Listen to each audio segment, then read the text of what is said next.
guys, so it's morning and I just want to share to you kung anong itsura nung hair color na ginawa natin kagabi sa broad daylight. This is light brown by iColor from Watson.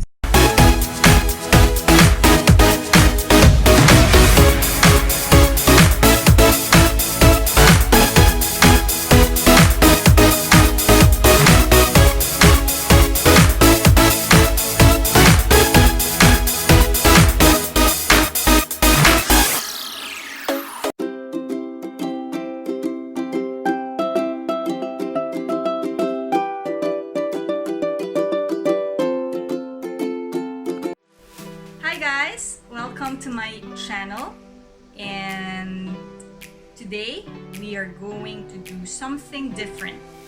Okay, so for the past videos, panay gadgets ang ating in-unbox, but for today, we're gonna do something different. Okay, so as you can see, ang aking hair color is medyo nag-fade na. No? Medyo hindi na kagandahan ng kanyang color dahil medyo naging orange na siya. So, yun yung ayaw na ayaw ko sa hair dye kapag nagiging copper na yung color niya, parang kalawang. So, it's due to, yung lockdown, medyo nagkakatamaran, pumunta sa salon. So, normally we just dye our hair at home. Diba? So, and minsan sinasabi natin na hindi naman kailangan na magpagupit muna or magpa-color ng hair kasi nga you seldom go out. So, you just stay at home.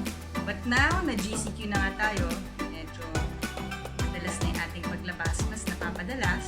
That's why we always need to look beautiful. Okay. So, again, i-share ko lang sa inyo kung ano yung mga ginagamit kong hair colors before. So, ito yung hair color ko before. L'Oreal. Okay, si L'Oreal, what I do, kasi diba, pag dun ka sa mga salon, nagpa-color ng hair, sobrang mahal. Abuti ka ng mga libo-libo just to get a hair color. But may na-discover ako, yun nga, if you purchase L'Oreal product, any color, punta ka sa SM Makati. SM Makati, purchase a hair color of L'Oreal, and then you get a free application. So, walang bayad yun, free application. So, meron mga trained hairdressers doon na sila yung mag-color ng napili mong hair color. Sila yung mag-a-apply nun. So, bibigyan mo nila sila ng tip, diba? Is 50 or 100 pesos compared sa pupunta ka pa sa salon. So, mas malaking makakapit.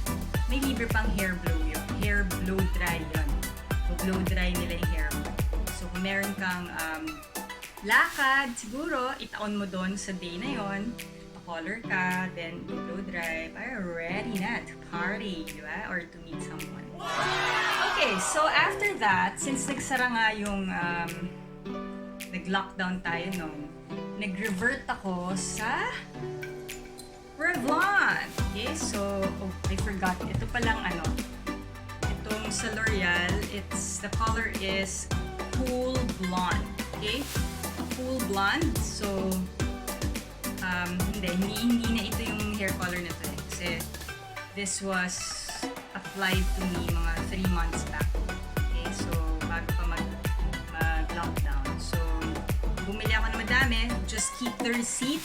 Anytime, punta ka doon, pakita mo na yung resibo, free application ka pa rin. So, since, yun nga, during the lockdown, naghanap ako ng hair color na mas madaling i-apply at walang ammonia. Yung L'Oreal kasi may ammonia siya. So, I think the difference with ammonia or wala, mas nagtatagal yung hair color pag may ammonia. But of course, it's bad. Diba? Any chemical that you put on your hair, nakakasira siya. Okay, so, second color na in-apply ko during the lockdown na, is itong Revlon. Okay, so the color is dark ash blonde. ma-achieve yung ash color, di ba? Yung parang sa mga Amerikana. But, mahirap siyang i-achieve if hindi mo i-bleach yung hair mo. So, kailangan i-bleach mo yung hair mo para makuha mo yung true ash color. But, you know, bleaching really damages your hair. So, I've never done it. Hindi ko pa ginawa. And yun, sinubukan ko na lang yung itong sa Revlon kung kaya niyang ma-achieve yung ash color kahit na hindi bleach yung hair. And first time I've tried it, okay naman. Yung, I have a friend na siya yung nag-apply ng hair color. So, hirap i-apply ko. Go away. So, I had somebody apply it on me. Okay naman. Nagustuhan ko yung hair color. And that's why bumili ako ng second time. Ito nga si Revlon para yan. But then, nung in-apply ko siya, parang hindi ko na siya nagustuhan. Or parang ako siguro yung apply. Kasi yung nag-apply sa akin yung mga beses. Yung house help namin. And siguro parang masyado ko nababad yung color. Dahil nga medyo mabagal mag-apply. Tumagal. So, medyo naging orange siya. So, ayoko siya. Okay? So, there. Now, since this time, ako na mismo ang mag-a-apply sa sarili ko. Wow! Kaya ko kaya yun? Well, hindi ko nagagamitin yung Revlon and L'Oreal. Because I have a friend na promote naman sa akin ito. It's called iColor. So, ito, it's a hair dye shampoo. So, ina-apply mo lang daw siya sa hair. Parang shampoo lang. Then, you leave it on for 30 minutes. Then, voila! Covered na ating mga white hair. And hopefully, mag-tone down yung color orange na to. Alright, so, samahan niyo ako sa pag-experiment. Okay, are you ready?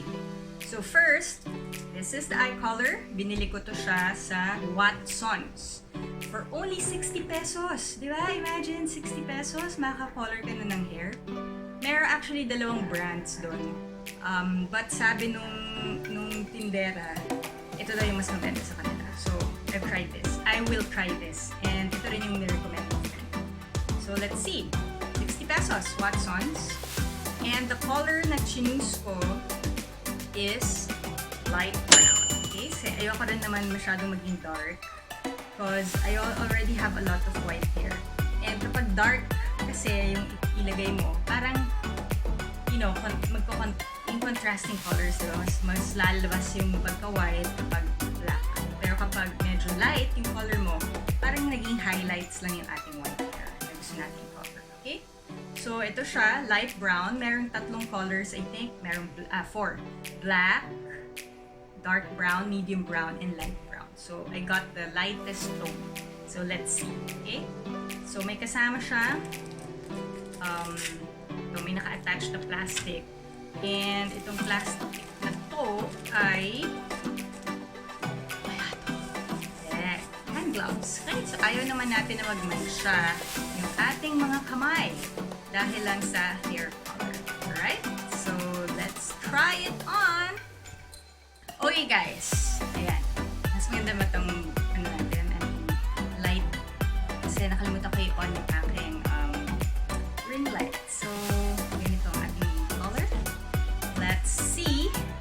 Okay, let me just read it to you. Steps. Merong 8 steps daw para i-apply ito. Alright? So, itong sachet na to is 30 ml.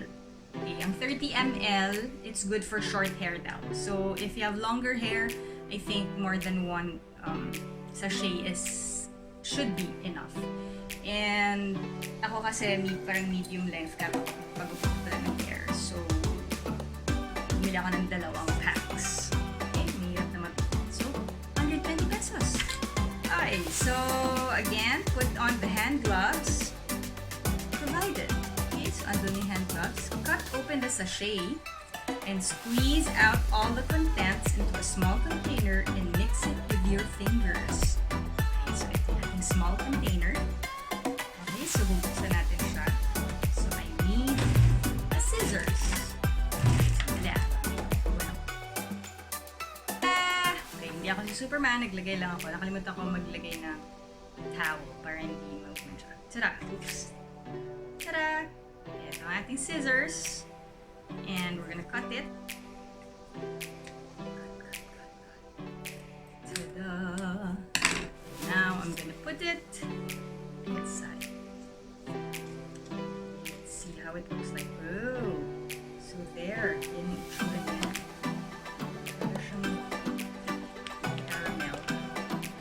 Okay, so wait, lagay ko lang siya.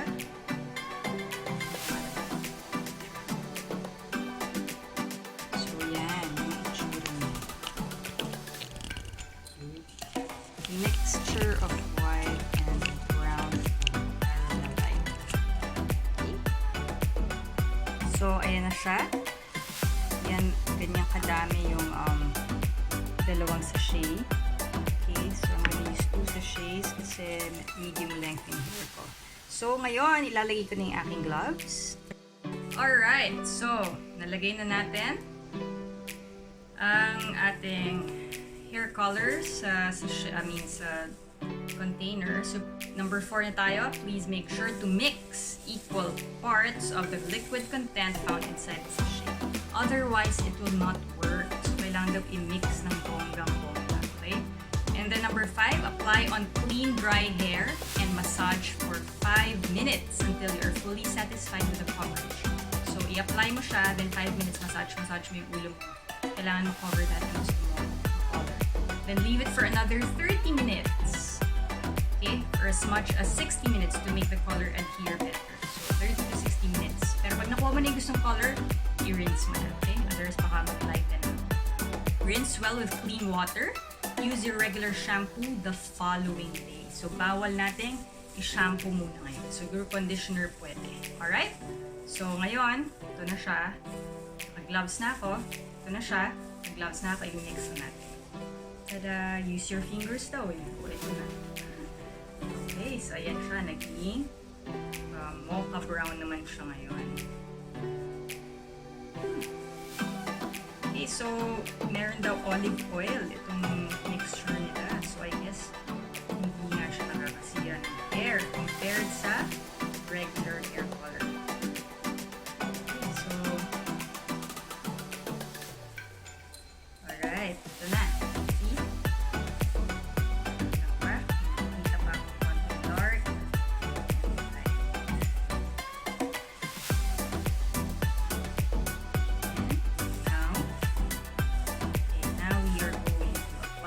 Na, sir. Talaga bang ganito lang to? Sabi, shampoo lang. So, important na ma-cover yung ating white hair. Yun ang objective ko dito sa aking hair color.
Massage everything.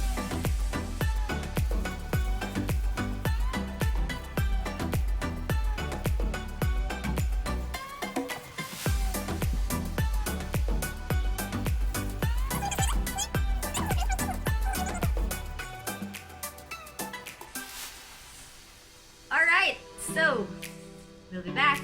I'll be back after 30 minutes. Let's see. Alright guys, so there, 30 minutes have passed and ito na ang itsura ng aking hair color. You see? As you can see, it has darkened already, no? So it has been, I think, more than 30 minutes already. Now it's time to rinse my hair and let's see kung ano ang itsura niya pag tuyo. Okay, so again, I'll see you in a bit. Hi guys! Excited na ba kayo makita ang result ng ating hair color? Antayin at abangan. I'll be back! Guys, I'm back! So here it is. Here's my hair. Wow! After kung tanggalin from the towel. So, okay naman. Pasado naman siya. Okay, now we'll try to dry it up a little.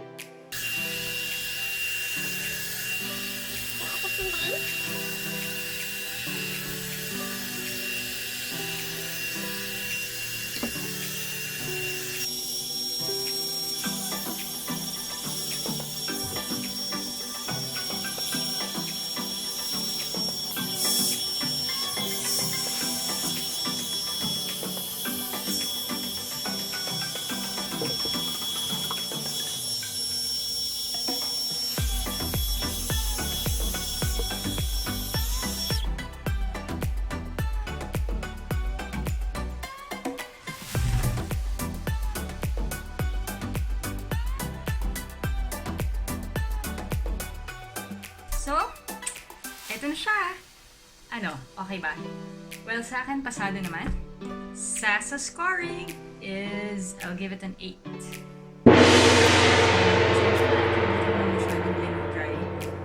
Kasi ayaw natin na masyadong mainitan yung ating mga hair because, again, mas mabilis mag-fade yung color and nakaka-damage ng buhok. So, okay lang ang blow drying if you just want to dry your hair. Pero pag parati nyo siya yung parang pinaplancha through blow drying, it damages the hair. So, ang hair ko medyo hindi naman ganun kagandahan, medyo nasa dry side siya. So, as much as possible, I refrain from, blow drying my hair often. So once in a while, pag merong mga occasions, pwede na. But like for everyday nang gagawin mo. Okay mga kayolo, maraming salamat at muli na naman ako sinamahan sa aking experiment this time of doing my own hair color using iColor from Watsons. Okay, so again, maraming salamat, and if you do like this video, please do not forget to hit the subscribe button and like